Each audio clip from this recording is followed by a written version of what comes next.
Agad na umalis si Ana, takot na takot, at mula noon, hindi na siya muling dumaan sa tulay. Hanggang ngayon, ang mga tao ay nag-iingat sa tulay, natatakot sa batang nagmumulto na naghihintay sa kanila. Mula nang mangyari ang insidente kay Ana, maraming tao ang nagpasya na huwag nang lumipat sa tulay sa gabi. Isa sa kanila, si Jake, ay hindi naniwala sa mga kwento.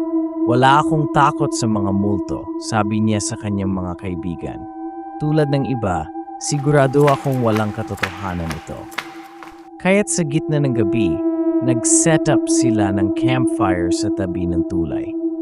Habang nagkukuwentuhan sila, biglang narinig nila ang tunog ng mga yapak na tila nagmumula sa gitna ng tulay. Tumayo si Jake, naisip na baka ito isang biro ng kanyang mga kaibigan. Nang tumingin